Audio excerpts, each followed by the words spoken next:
ആകാശവാണി. നമസ്കാരം. പ്രത്യേക വാർത്താ ബുള്ളറ്റിൻ വായിക്കുന്നത് അഞ്ജന പുതിയമഠം. ഭരണ പ്രതിപക്ഷ വാക്പോരിനെ തുടർന്ന് രാജ്യസഭ ഇന്നത്തേക്ക് പിരിഞ്ഞു. അദാനി ഗ്രൂപ്പുമായി ബന്ധപ്പെട്ട അഴിമതി, കോൺഗ്രസ് നേതാക്കളും യുഎസ് ആസ്ഥാനമായ സോറോസ് ഫൌണ്ടേഷൻ എന്നീ വിഷയങ്ങളും ഉയർത്തിയായിരുന്നു ബഹളം. ആദ്യം നിർത്തിവച്ച് ഉച്ചയ്ക്ക് 2 മണിക്ക് വീണ്ടും ചേർന്നപ്പോഴും ഇരുപക്ഷത്തു നിന്നും മുദ്രാവാക്യം വിളി ഉയർന്നു. സഭ മുന്നോട്ട് കൊണ്ടുപോകാൻ ശ്രമിച്ചപ്പോൾ ശ്രീ ജഗ്ദീപ് ധൻഖറിനെതിരെ പ്രതിപക്ഷം അവിശ്വാസ പ്രമേയ നോട്ടീസ് നൽകിയതിനെ ജെഡിഎസ് നേതാവ് എച്ച്.ഡി. ദേവഗൌഡ വിമർശിച്ചു. എന്നാൽ സഭാധ്യക്ഷൻ പക്ഷപാതപരമായി പെരുമാറിയെന്ന് പ്രതിപക്ഷ നേതാവ് മല്ലികാർജ്ജുൻ ഖാർഗെ ആരോപിച്ചു. തുടർന്ന് ബഹളം അധികരിക്കുകയും സഭ ഇന്നത്തേക്ക് പിരിയുകയുമായിരുന്നു. ദുരന്ത നിവാരണ ഭേദഗതി ബിൽ 2024 ലോക്സഭ പാസാക്കി. 2005 ദുരന്ത നിവാരണ ചട്ടം ഭേദഗതി ചെയ്യുകയും ദേശീയ സംസ്ഥാന ദുരന്ത പ്രതികരണ അതോറിറ്റികളുടെ പ്രവർത്തനം കാര്യക്ഷമമാക്കുകയുമാണ് ലക്ഷ്യം. ദേശീയ സംസ്ഥാന ദുരന്ത പ്രതികരണ അതോറിറ്റികൾക്ക് ദേശീയ സംസ്ഥാന തലങ്ങളിൽ പദ്ധതി തയ്യാറാക്കാൻ ബിൽ അധികാരം നൽകുന്നു. സംസ്ഥാന തലസ്ഥാനങ്ങൾക്കും നഗരങ്ങൾക്കും പ്രത്യേക ദുരന്ത നിവാരണ അതോറിറ്റിക്ക് രൂപം നൽകാനും വ്യവസ്ഥയുണ്ട്. ആരാധനാലയ സംരക്ഷണ നിയമത്തിന് കീഴിൽ പുതിയ ഹർജികൾ സ്വീകരിക്കരുതെന്ന് സുപ്രീംകോടതി. നിലനിൽക്കുന്ന കേസുകളിൽ പുതിയ ഉത്തരവുകൾ പുറപ്പെടുവിക്കരുതെന്നും കീഴ്ക്കോടതികൾക്ക് സുപ്രീംകോടതി നിർദ്ദേശം നൽകിയിട്ടുണ്ട്. 1991 ആരാധനാലയ സംരക്ഷണ നിയമത്തിന്റെ സാധുത സംബന്ധിച്ച ഹർജികളിൽ അഭിപ്രായം വ്യക്തമാക്കാൻ ചീഫ് ജസ്റ്റിസ് സഞ്ജീവ് ഖന്ന അധ്യക്ഷനായ ബെഞ്ച് കേന്ദ്ര സർക്കാരിനോട് നിർദ്ദേശിച്ചു. സിംഗപ്പൂരിൽ നടന്ന ഫിഡെ ലോക ചെസ് ചാമ്പ്യൻഷിപ്പ് ഫൈനൽ മത്സരത്തിൽ ഇന്ത്യൻ ഗ്രാൻഡ് മാസ്റ്റർ ഡി ഗുകേഷിന് കിരീടം. ചൈനയുടെ ഡിങ് ലിറനുമായുള്ള ഇഞ്ചോടിഞ്ച് പോരാട്ടത്തിനൊടുവിലാണ് ഗുകേഷിന്റെ നേട്ടം. ഡി ഗുകേഷ് 7.5 പോയിന്റ് നേടിയതോടെയാണ് ചാമ്പ്യനായത്.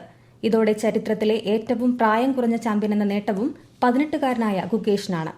സംസ്ഥാനത്ത് അതിതീവ്ര മഴയ്ക്ക് സാധ്യതയെന്ന് കാലാവസ്ഥാ മുന്നറിയിപ്പ്. പത്തനംതിട്ട, എറണാകുളം, ഇടുക്കി ജില്ലകളിൽ ചുവപ്പ് ജാഗ്രത പ്രഖ്യാപിച്ചു. തിരുവനന്തപുരം, കൊല്ലം, ആലപ്പുഴ, കോട്ടയം, തൃശൂർ ജില്ലകളിൽ ഓറഞ്ച് ജാഗ്രതയാണ്. തിരുവനന്തപുരം, കൊല്ലം, പത്തനംതിട്ട ജില്ലകളിൽ നാളെയും ഓറഞ്ച് ജാഗ്രത നൽകിയിട്ടുണ്ട്. സംസ്ഥാനത്തെ മലയോര മേഖലകളിൽ കനത്ത മഴയ്ക്ക് സാധ്യതയുള്ളതിനാൽ ജനങ്ങൾ പ്രത്യേക ജാഗ്രത പാലിക്കണമെന്ന് റവന്യൂ മന്ത്രി കെ രാജൻ. ഇന്ന് രാത്രിയോടെ മഴ ശക്തിപ്പെടാൻ സാധ്യതയുണ്ടെന്നാണ് കാലാവസ്ഥാ മുന്നറിയിപ്പ്. മുണ്ടക്കൈ ചൂരൽമല ഉരുൾപൊട്ടൽ ദുരന്ത പുനരധിവാസം വേഗത്തിൽ നടപ്പാക്കുമെന്നും ആശങ്ക വേണ്ടെന്നും തദ്ദേശ സ്വയംഭരണ വകുപ്പ് മന്ത്രി എം.ബി. രാജേഷ്. വയനാട് ജില്ലാ ഭരണകൂടത്തിന്റെ നേതൃത്വത്തിൽ കുടുംബശ്രീ മിഷൻ തയ്യാറാക്കിയ മൈക്രോ പ്ലാനിന്റെ പ്രവർത്തനം മേപ്പാടി MSA ഹാളിൽ ഉദ്ഘാടനം ചെയ്ത് സംസാരിക്കുകയായിരുന്നു മന്ത്രി. മുതിർന്ന പൌരന്മാർക്കിടയിൽ ഡിജിറ്റൽ സാക്ഷരത ഉറപ്പാക്കുമെന്ന് മന്ത്രി ആർ ബിന്ദു.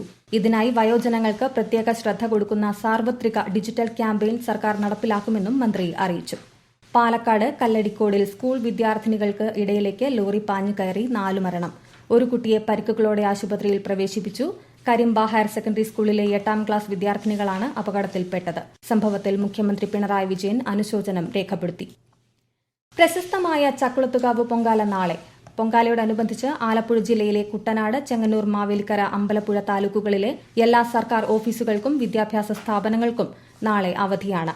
മുൻ നിശ്ചയിച്ച പൊതുപരീക്ഷകൾക്ക് മാറ്റമില്ല.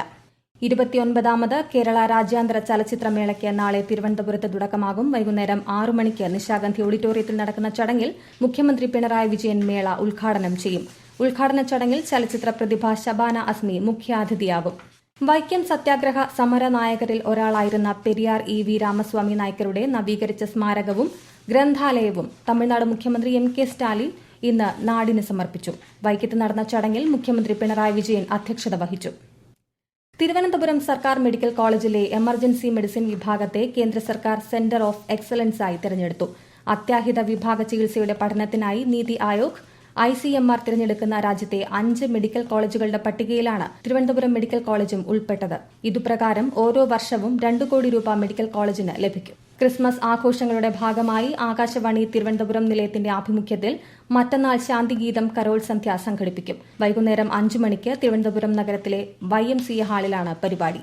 വെള്ള, നീല നിറത്തിലെ പൊതുവിഭാഗം റേഷൻ കാർഡുകൾ പിങ്ക് കാർഡുകളാക്കി തരം മാറ്റുന്നതിന് ഡിസംബർ 25 വരെ അപേക്ഷ സമർപ്പിക്കാൻ അവസരം. കാർഡ് ഉടമകൾക്ക് ബന്ധപ്പെട്ട രേഖകൾ സഹിതം അംഗീകൃത അക്ഷയ കേന്ദ്രങ്ങൾ വഴിയോ സിറ്റിസൺ ലോഗിൻ പോർട്ടൽ വഴിയോ അപേക്ഷ സമർപ്പിക്കാം. Goa governor advocate PS Sreedharan Pillai നാളെ രാവിലെ കഥാകൃത്ത് T. പത്മനാഭനെ അദ്ദേഹത്തിന്റെ കണ്ണൂർ പള്ളിക്കുന്നിലെ വീട്ടിൽ സന്ദർശിക്കും. T. പത്മനാഭന് ജന്മദിനാശംസകൾ നേരുന്നതിനാണ് ഗോവ ഗവർണർ എത്തുന്നത്.